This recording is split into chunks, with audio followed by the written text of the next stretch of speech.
Canelo for real wanna set history for his legacy Okay. as a fighter. Listen, man. According to ESPN2, once again, a los golpes where Julio Cesar Chavez Okay. Sr. be Okay. behind the fucking podium, right? Okay. What did he say? Well, according to the interview that a los golpes did with Canelo Alvarez, he said that he not only wants to unify at the 160 pounds, but he also wants to unify at 168 and invade 175 Ooh. to fight Sergey Kovalev. Oh my God, this will be so beautiful to see Canelo go and do this. It would be beautiful for me because the fact of it is that he is that type of caliber fighter that he can show where he can go in and power up and advance and move up in the weight, and he's been proving it from time to time, man. Never disappointing moment. At first I really didn't like Canelo, and I'm being honest. Hey, that's very unbiased. And very honest. I appreciate it. I didn't like him at first, but a bullshit side, he made me start really seeing what he was about, especially when he stepped up and fought Triple G. This was a beautiful moment for him, and it put him at the top of the level where you can say Canelo is a Class A fighter, man. He's that type of fighter that can, hey, man, I got nothing but respect for him, and, hey, it is what it is. And you think he could make something like that happen? You think he could be successful? Man, I'm not going to doubt him. You know what? I couldn't either because I always said one thing. You had until he was 25 to beat him. Like you did say that. I remember you saying that. Had that last chance. Miguel Cotto fought him when he turned 25. And I gave Miguel Cotto the last chance to beat this dude. Yeah. If you didn't beat him at 25, you ain't gonna beat him until 33 or 34 when he starts, he's not going down the hill. He's not a tall fighter. For some odd reason, it's like he got a long, reach and all kinds of different angles from where he can throw from and punch from. Damn, it amazes me how he does what he do. So, like I say, once again, I salute Canelo, man. He's a beautiful fighter, man. Homo. No homo, man. That's just real. He's real technical and real exciting to watch. Yeah, man, he is, man. He is real a complete fighter. But going back to this statement, if that statement happens to be true and he really wants to unify the 160 and 168 pounds, man, that would involve a lot of great fights. It will. That would just to think about it, the caliber of fighter that there is at 160 alone, just to make it happen, it will be interesting just to see if it could make it happen at 160. Imagine at 168. He got his upcoming fight coming against Daniel Jacob, IBF middleweight champion of the world, Daniel Jacob. This is a 50-50 fight. Everybody is saying that. If you say no, you must be a hater. He's or you don't know nothing about boxing. For him to have this vision right here in his mind, to be able to pull all these things right here off from 160, 168 to 175, oh man, this is gonna be really amazing because, like I say, Jacob is one of my favorite fighters, and I don't want to sound biased, so I'm just gonna be honest. It's gonna be a great fight. I'm not gonna pick a side. I'm not gonna just draw it straight down the middle. And this is what it is. No, imagine Canelo going to Vegas on May 4th, facing IBF middleweight champion of the world, Daniel Jacob. Let's say that let's say that he goes over there and he makes a sensational performance and win the fight. Now, he's one step away from becoming the middleweight unified undisputed. He would just have to fight WBO champion Demetrius Andrade, which is 27-0 with 17 knockouts. That will be an interesting fight. Another lefty, undefeated champion of the world. It will be interesting once again seeing him fight him. But once again, let's say he beats him and he moves to 168.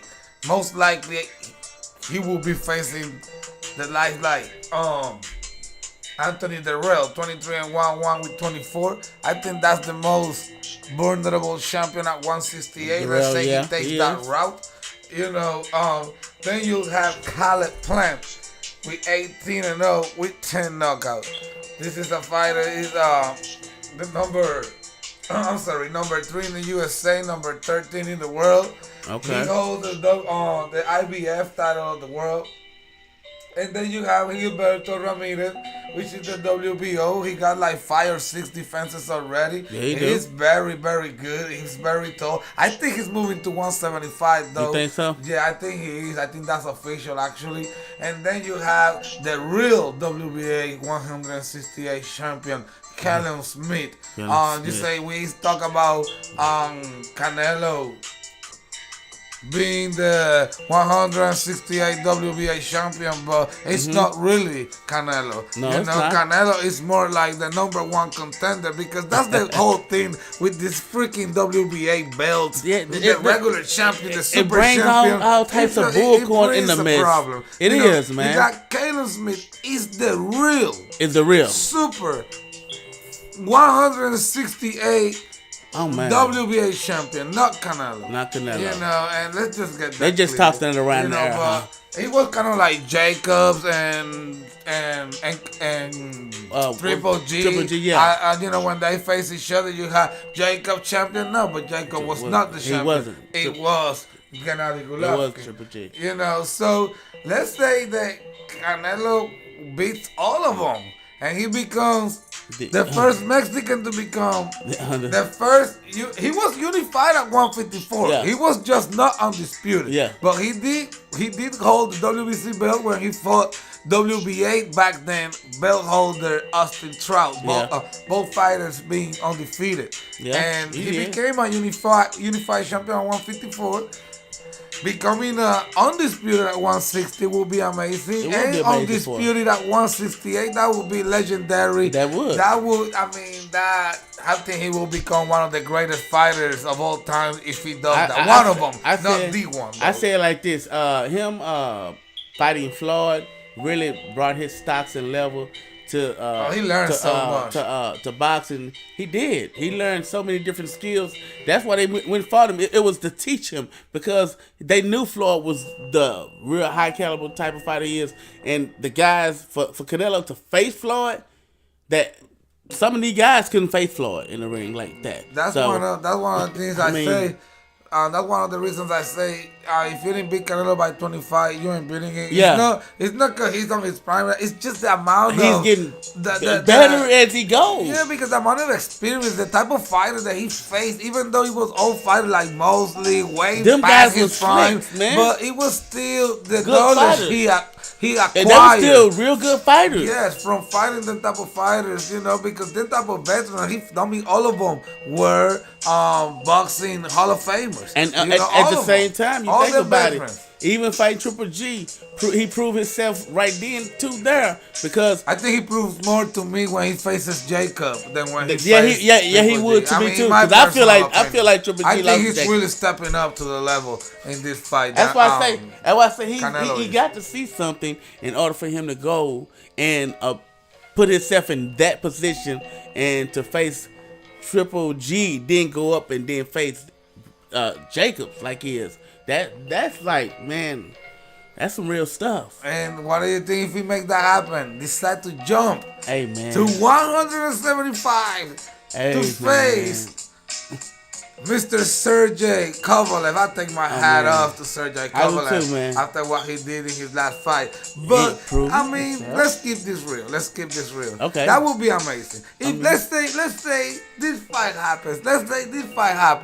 I will pick Canelo at this moment. I think the speed, the accuracy, the body work that Kovalev has been so vulnerable, exposed by Andrew Ward already with To the his body. body shots, and Canelo is one of the most savage body shots killers in the game right now, along with Errol Spence and others. You know, I will give the edge to Canelo Alvarez. I'm not gonna underestimate Canelo. At the same time, I'm not gonna underestimate Kovalev, man. No, Kovalev, I mean, you know, he's very dangerous, bro. Yeah, he if could at end any up point, like a career anytime, like- man. Yeah, man. I mean, Lights out, one bro. punch like that, he did kill a man in the ring. Yes, it's lights out, bro. So You know, I mean, it is what it is. I respect Canelo for even saying that. saying that, and attempting it too. You know how many fighters are gonna try to jump on that boat? That 175. Oh, I go down. Remember, like when Floyd Mayweather was on the road. Yes. Motherfuckers from 175. They